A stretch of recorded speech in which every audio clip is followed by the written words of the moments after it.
Welcome back to The Right Gun. If you're new to my channel, like, subscribe, and share. Help me grow this channel and the community. Thanks for stopping by. Now, this video has been about a year in the making. This is my custom SIG P229 build. The frame and all the internals are from Matrix Precision.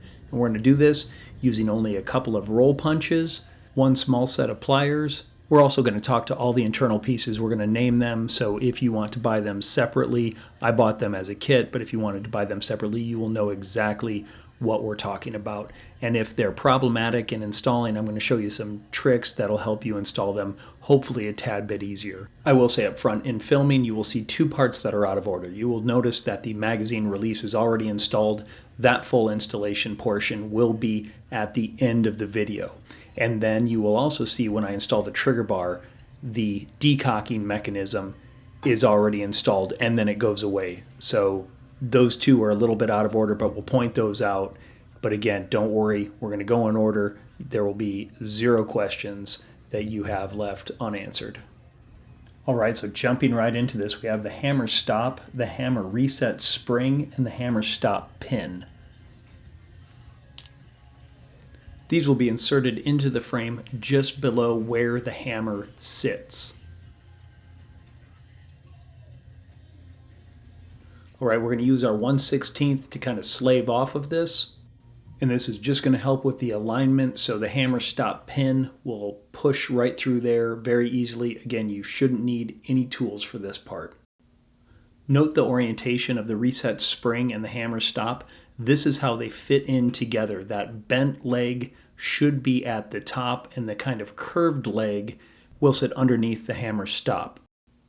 So putting this together, I tried to get most of this on camera, but fat fingers and small pieces, you know, it's kind of hard. So I'm doing my best here, but we'll have a freeze frame right here to show you the correct orientation. I will note that in the background, the Crimson Idol by Wasp is being played. Check that album out, great album. You're gonna hear some other music in the background just so it's not as boring.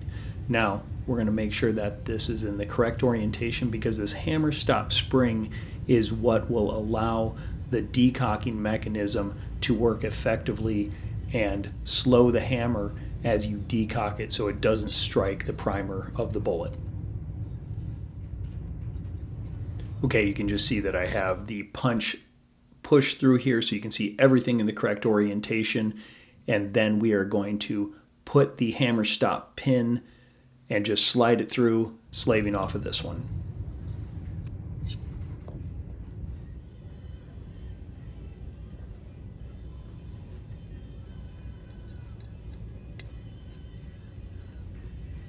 This part, once you get it aligned and seated, they don't move very much, so that's why I don't have the roll pin in there, and you'll see me just push it through. But if you just do it gingerly, they're not going to move.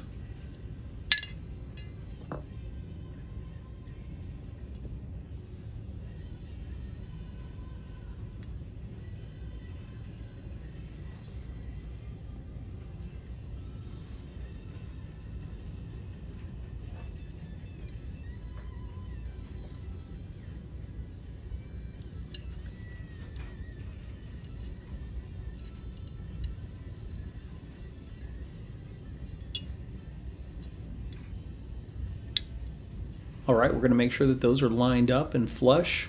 I think we're going to move on to the next part.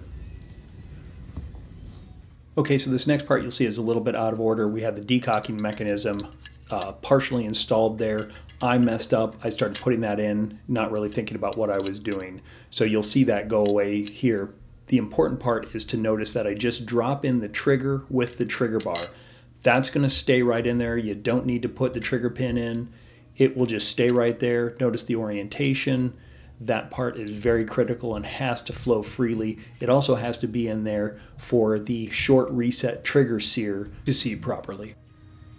Okay, I'm going to be very precise in my language. I've been saying trigger sear, but this is the sear. The flat elongated portion is the safety lever. They work together, but on the right-hand side you have the SRT, short reset trigger sear, and short reset trigger safety lever. The regular ones are on the left-hand side. We will be using the pair on the right-hand side. And again, the reason I dropped in the trigger bar was the long leg on the short reset trigger safety lever that trigger bar has to be in there or you will not be able to put in, well, you may be able to do it, but it'll be very difficult.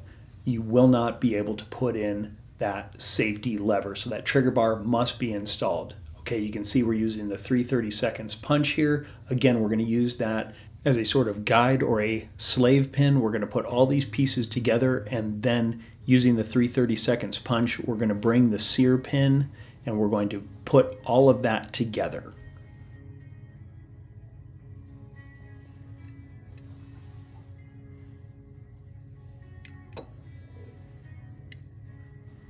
Now, I'm not going to lie to you. This can either go really easily or it can be a very, very delicate and frustrating ballet of pieces. So we're going to put the hammer in first. Now, the hammer is going to have to go under that hammer reset spring. You will notice the little bar on the hammer there, that has to be under the reset spring. You might have to play with it a little bit. Get it in there, you'll feel it kind of pull, and you're going to pull it out every now and again. So just do the best you can, line it up, and put in that hammer pin. Now you will need to be careful. There is no spring or is no tension on that hammer pivot pin. That will fall out if you bang it around. So again, just be mindful of that. Okay, so the parts we're going to install in order will be the ejector first. Then you'll see me bring the sear in, and I will use my finger to slide that up on top of the hammer. We'll use the 3/32 punch to hold everything in place. We will then in place the sear spring and the safety lever.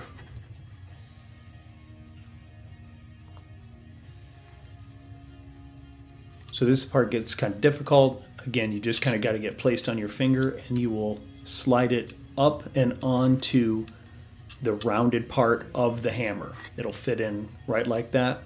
Right next to the ejector, you're going to see me get the punch, and we will use the punch to hold it in place. Next, what we're going to do is the sear spring.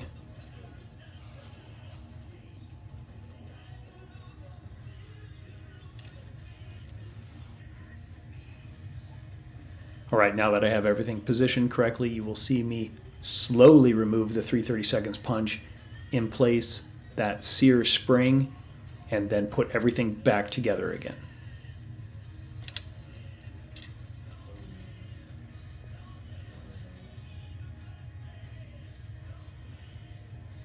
Now we will insert the safety lever. Again, the trigger bar must be in for this, or you will have a very difficult time. You'll see me back that punch out just very, very slowly, and then we'll just put everything back together. Now again, you need to be very careful because there is no tension on all of these mechanisms. The hammer pin, the hammer pivot pin could fall out, everything else can fall out. Until we get that sear spring locked down, everything could fall out if you tip the pistol in either direction.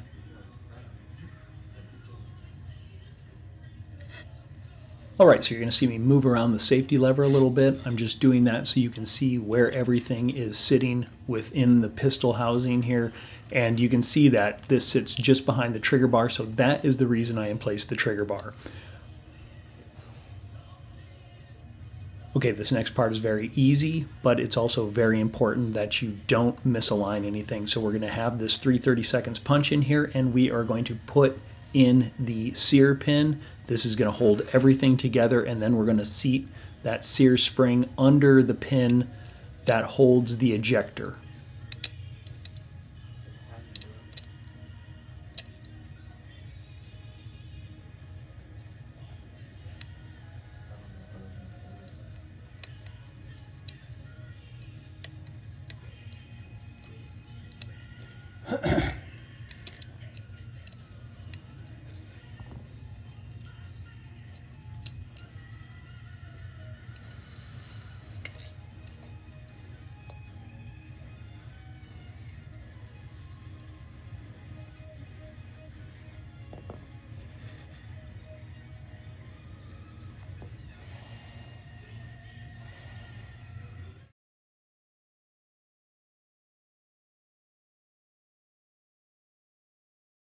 Okay, now we're going to seat the sear spring. We're going to push it down under the pin that holds in the ejector. This is important because once this sear spring is under that pin, there is now tension in the system. These parts will not fall out.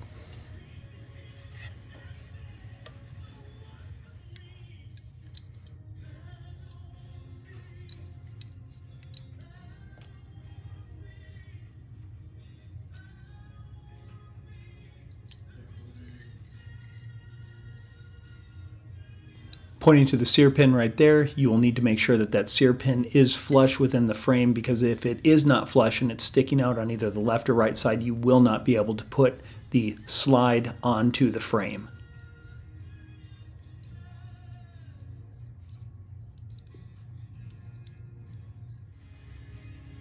Now we will install the decocking mechanism.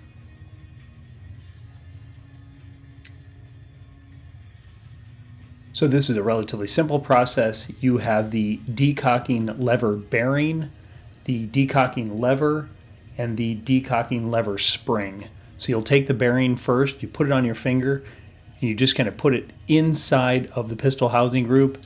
You need to take your other finger if it kind of falls out of alignment and just kind of pop it in. Super easy.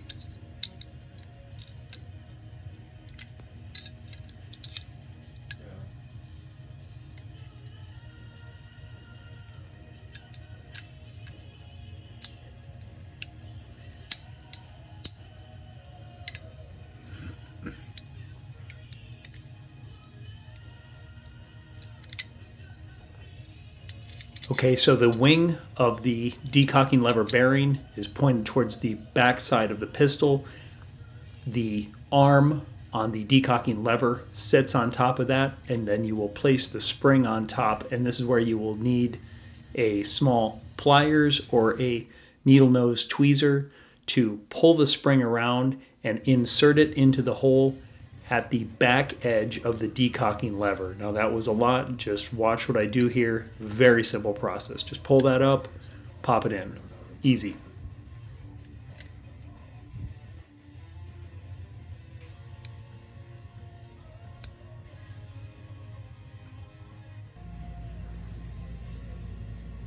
Now we're going to flip the pistol over and insert the trigger bar spring. Again, this is relatively simple, but you just have to make sure you get it into the right spot, and that's where a lot of people go awry. There's a hole in the trigger bar. It does not go in the hole of the trigger bar.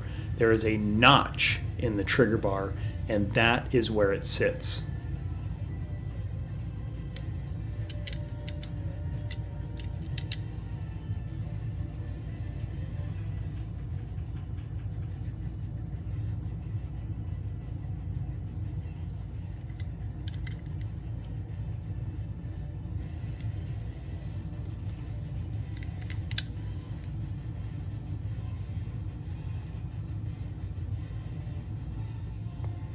So we will do a little freeze frame here so you can see exactly how the trigger bar spring sits.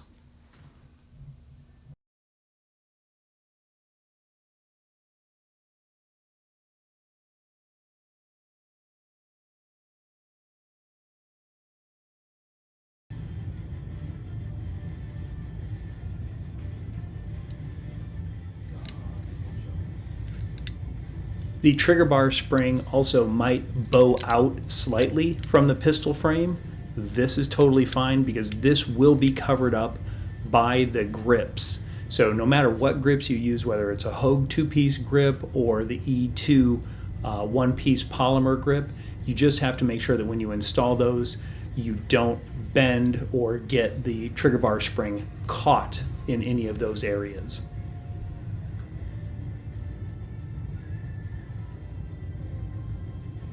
All right, these two pieces are the locking insert and the slide catch lever spring. Installing these are not difficult, but if you don't know how all the pieces go together, it can be very difficult and frustrating. This is the trigger pin. The trigger pin has notched grooves. These notched grooves fit in the locking insert, and they have to be cantered at a certain angle to ensure the fit is proper.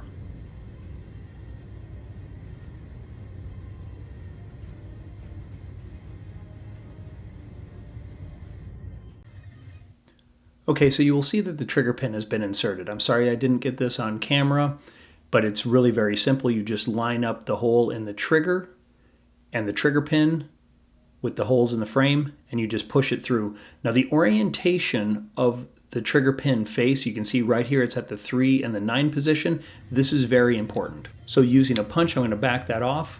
I'm going to insert the slide catch lever, and then I'm going to reinsert the trigger pin. Now notice the orientation is a bit different. It is at a 4 and 10-ish position. This will allow the locking insert to be seated correctly within the frame. Now after the video starts again, you will see me push in the locking insert, and you will see the orientation of the trigger pin change to a 3 and a 9 position. If the grooves in the trigger pin are not oriented correctly, the locking insert will not seat. This is a good visual indication that you have done everything correctly. Again, if done correctly, the slide catch lever spring should be partially visible there, and the locking insert should be seated completely at the bottom of the frame.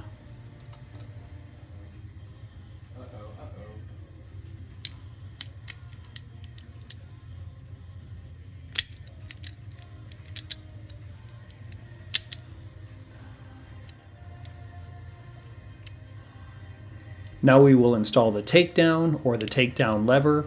As you can see, I'm just pushing it in.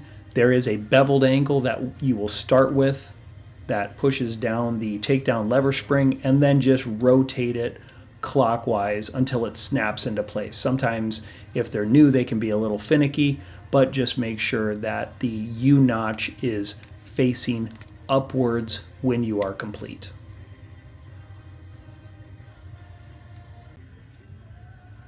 Alright, the last major components are the hammer strut, the mainspring, and the mainspring seat.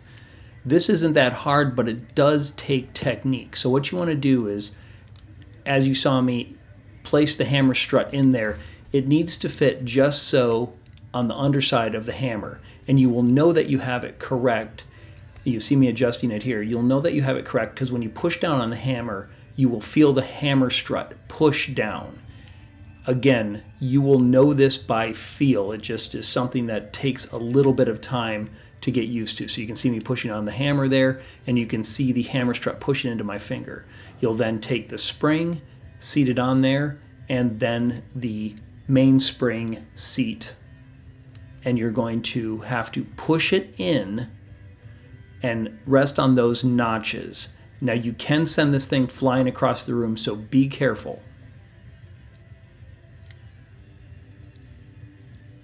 Now again, fat fingers, small parts, but the best way I've found to do this is with my left hand. As you can see here, I kind of pull up towards the top of the gun and on the mainspring seat while pushing with my right thumb, and then just let it slide over and in place.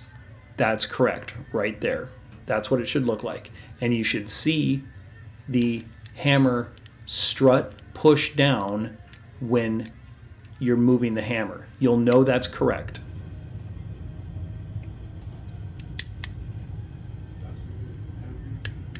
Just doing a little functions check on the decocking mechanism here. I didn't want to let that hammer snap forward because I didn't want to break any of the springs, and you can do that, so just be aware of that.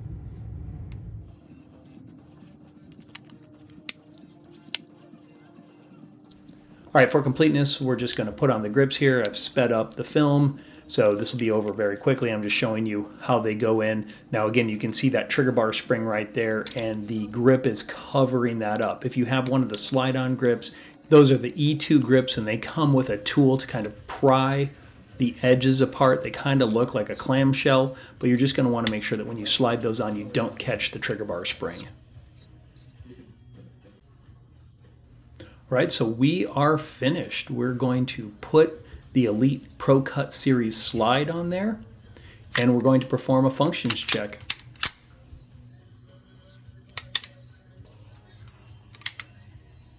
Right, you can see the hammer back, decocker works.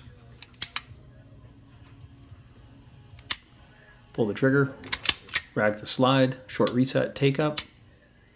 Now this is a little known part of the 226, 229 functions check. If you pull that back about 1/8 of an inch, you'll get a dead trigger. That is a complete functions check. Now here is the install of the magazine release.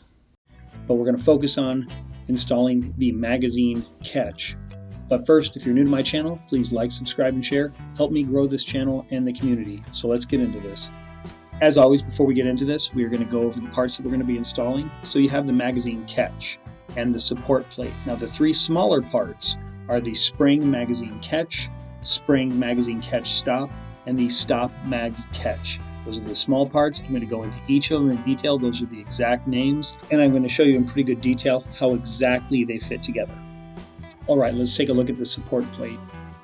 Because I'm a moron, I failed to capture video of installing the support plate, but it only goes in one direction, it slides right in, it fits flush, and it will not move. Here is a picture of it installed correctly. You start sliding it from the rear of the pistol grip and slide it forward.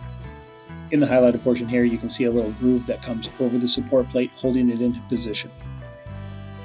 So here, pretty simple, you have the magazine catch and the spring magazine catch.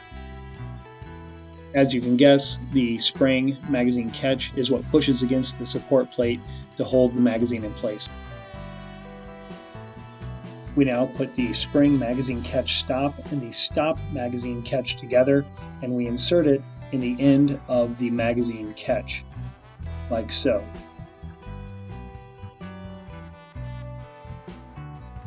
It's vitally important to notice the orientation of the stop magazine catch. If you read anything online, if you insert this incorrectly and it is in the wrong orientation, you have to send your 226 or 229 back into SIG for the magazine catch to be removed.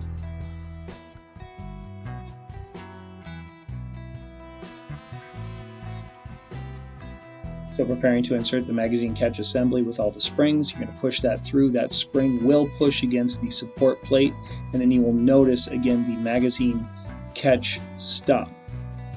The stop is in the correct orientation, and I will push that in with a brass punch to seat the magazine catch correctly.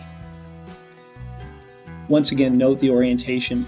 To me, it looks like a chair, and the back of the chair is pushing into the frame of the gun. So pushing in with a punch and then pushing down on the magazine catch, you see it's inserted correctly. We're just going to give it a once over the world here, check it out, push it in. I will say that it was a bit gritty the first couple times I did it, but once the metal started to wear together, it smoothed out. It was actually a very nice feeling magazine release.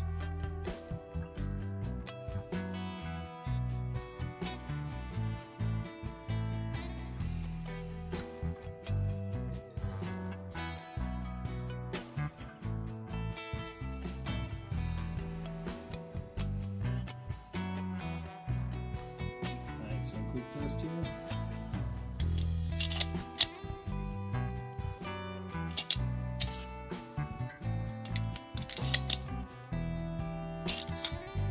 Comes right out.